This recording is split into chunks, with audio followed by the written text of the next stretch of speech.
Welcome back and welcome to Rochdale. Rochdale is known throughout the world for being the home of the cooperative movement. It was started by the so-called Rochdale pioneers back in 1844 when they opened their famous cooperative shop here in Toad Lane.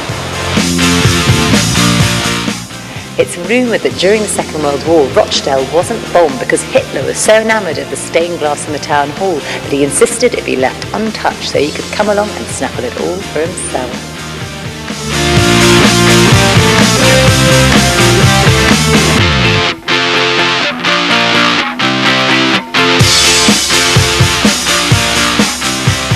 Welcome to Scotland, home of Rochdale FC, a club who back in 1969 achieved the only promotion in their history.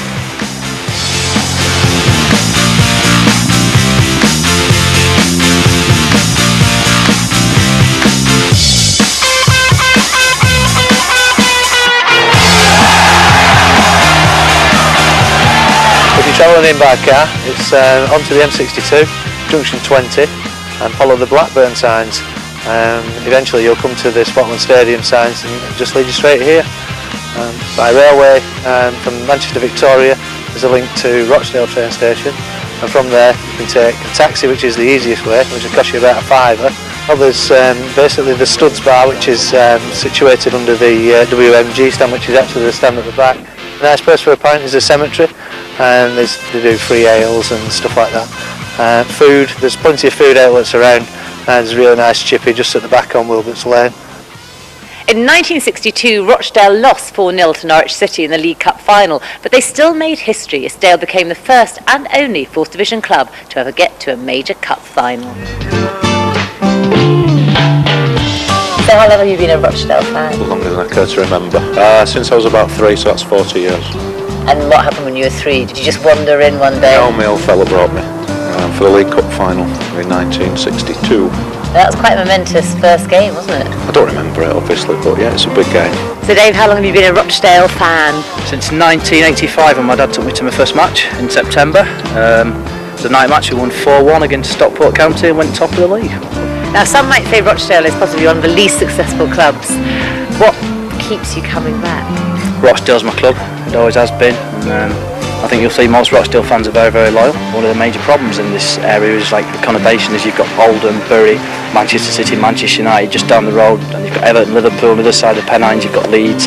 You know, you can name clubs all day, and that's one of the problems. We've got a very small catchment area here. And you've never been tempted yourself to become a Leeds United fan? Never. You can't change your team. It was Dad before him and Grandad, so you don't change your team. You change your wives, which I have done, but you change your pants? Yes, change your pants, but you don't change your football club. You've been a fan for 40 years. What have been the highlights? Promotion in 69, I was 10. I remember a couple of the goals going in. I just remember the feeling at the final whistle and the mad rush onto the pitch. The pitch was full and the team coming out was fantastic. It is a very unsuccessful club, as you say, 27 years in the bottom league, and there's always that carrot and that chip that one of these days we're going to go up. So. And do you think it could be sometime soon? I think it could be very soon. One man hoping to shoot Rochdale out of Division 3 is veteran striker Richard Jobson. Rochdale Football Club has never achieved a playoff position before, so if we can manage to get in in that playoff place, then it will be a fantastic thing for the club. Last year they finished just outside the playoff position. This year we first part of the season we're in the top 2. We slipped a little bit since Christmas, but things are looking up again. So where are we? We're in Rochdale Infirmary. I've been asked to come along here. We've got a stand here. Apparently it's no smoking day today, so I've been asked to come along and show my face and have a few photos for the local paper. So are you a public figure in the community? Well, the players take it in turns. We get asked to do quite a bit of this sort of stuff in and around the area after training, visiting hospitals and schools and what have you, and I was asked to do this today. I live locally, so it's no problem for me. Is the sort of work you do here a reflection of how close the club is to the community? Well, at this sort of level, we're not a big club by any means. I know we're sort of on the doorstep of Manchester, but that's why it's important to put things back into the community.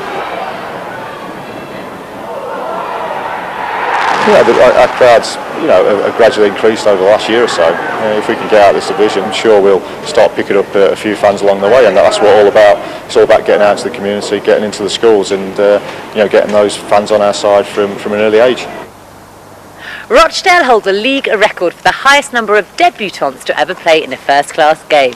In their 1932 game against Carlisle, only 1 out of the 11 starters had ever played for the club before. But how far has your devotion to the club really gone?